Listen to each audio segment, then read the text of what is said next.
About a month ago, if you were to walk into a bar in the North Fork Valley in western Colorado, you'd be just as likely to talk to a farmer, climate activist, or an out of work coal miner. The farmer would talk about how they've had to rely on less water every year due to sedimentation in the local reservoir, and how this has hurt their crops.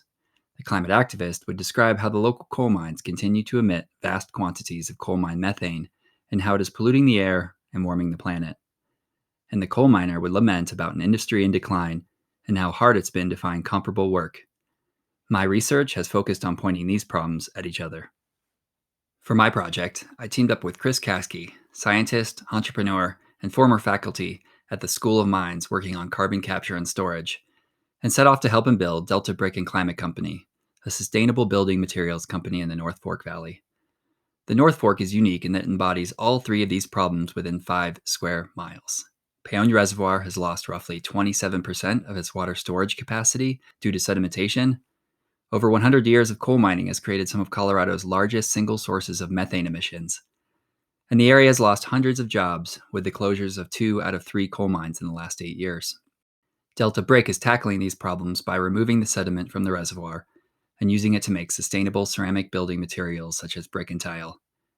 As we scale up, we will start to use the methane that is leaking out of coal mines to fuel our kilns, reducing greenhouse gas emissions while creating carbon negative products. And by creating good jobs in an area hit by coal mine closures, Delta Brick is hoping to create a model for a just transition. As the United States moved west to settle the frontier, the need for coal became a prerequisite for expansion, and the North Fork proved to be one of the most productive deposits of high quality, bituminous coal in the West. It has remained an economic boon to the local economy through depressions, recessions, and world wars.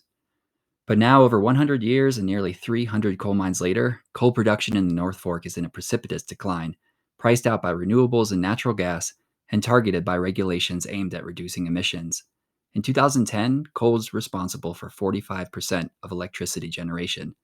In 2019, it accounted for just 23%.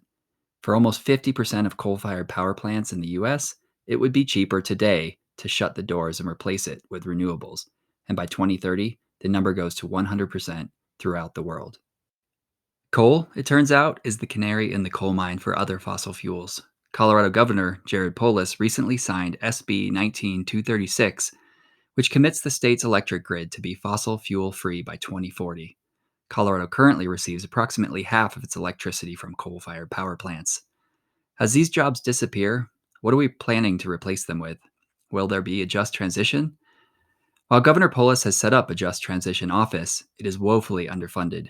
Wyoming set the bar high with their $8 billion mineral trust fund, but money can only do so much. We need to offer jobs that build communities, much like coal once did.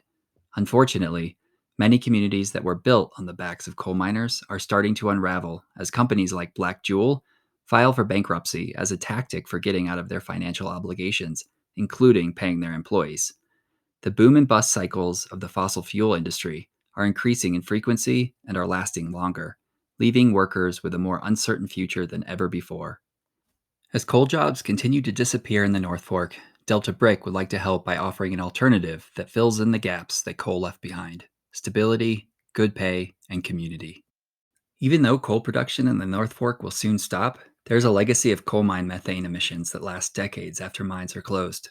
The quantity of methane in a coal seam is dictated by the ranking of the coal and the depth at which it is located.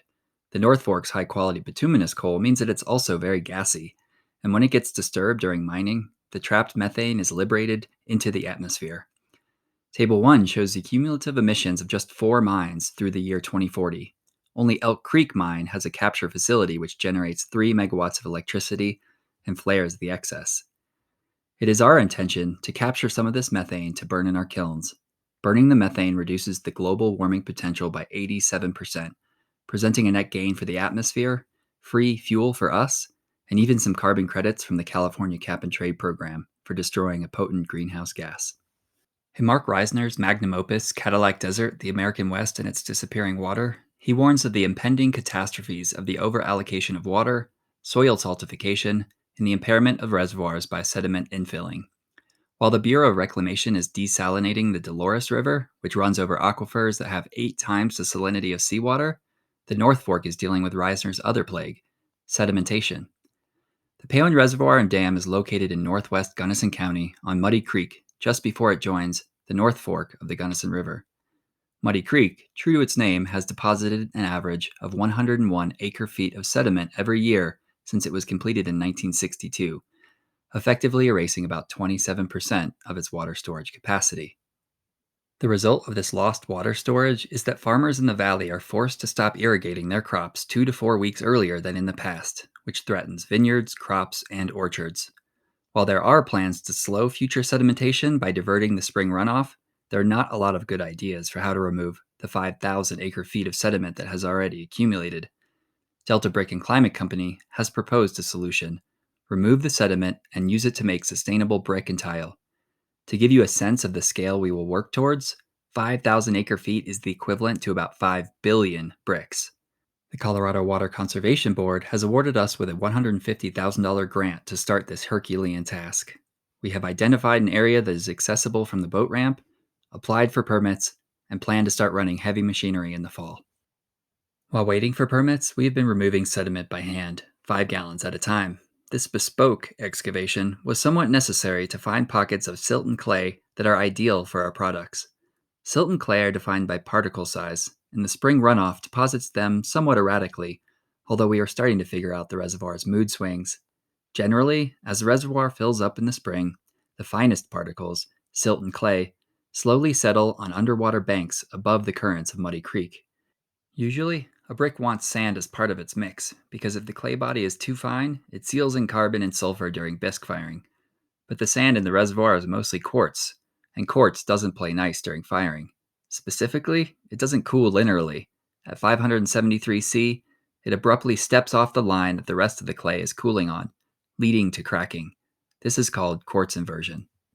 In order to better diagnose our clay body, we sent samples to the National Brick Research Center at Clemson University. They conducted a dilatometer test and simultaneous thermal analysis that has given us insight into our raw material composition, how our clay body changes during firing, and an optimal firing schedule, including temperature and time. These tests confirmed our suspicion that the clay body would need some sand-like aggregate, so we've been adding crushed glass and grog to our clay body in place of sand.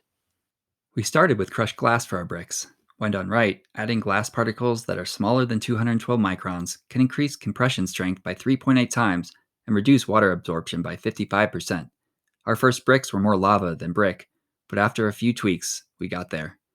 We're now using grog, which is basically pottery shards that have been crushed and sifted. We still don't have a crusher, so we are getting creative with various offerings from the rental company. Grog has proven to be very effective and is giving the clay body some needed porosity to let the carbon and sulfur burn out of our brick and tile. Now that we have plenty of clay, a great recipe, and a fully operational factory, we are set to deliver our first tile order before the end of the month. Luckily, the construction industry is considered essential, so we've been able to continue working at the factory. Our goal in the next few years is to move the factory to an abandoned coal mine so we can capture and use the methane in our kilns, addressing the climate concerns that Delta Brick was founded on. We have our eyes on the Sanborn mine, and if successful, we would have access to about 500 million cubic feet of methane per year, equivalent to the annual emissions of about 48,000 cars. Until then, we will continue to develop our product line and customer base in Montrose, honing our skills and riding out this storm we have all found ourselves in the middle of. The North Fork Valley is changing quickly, and you can see this change in real time as you drive west from the Paonia Reservoir towards Delta. After passing the last remaining coal mine, you get to the town of Somerset, coal mining town since 1896. In the center of town, there's an area where Oxbow's coal was once loaded onto a train, now just a flat piece of black speckled land that reminds residents of a better time. Bowie No. 2 mine is next, a tangle of conveyor belts and silos that reach north up into the mountainside. The mine has been idled since 2016, waiting for a market that will probably never return. Then the valley opens up to vineyards, orchards, and rolling pastures. This is the new North Fork: wineries and apple picking, roadside fruit stands and farm-to-table restaurants. And if we're lucky, a humble brick factory trying to solve some tough problems.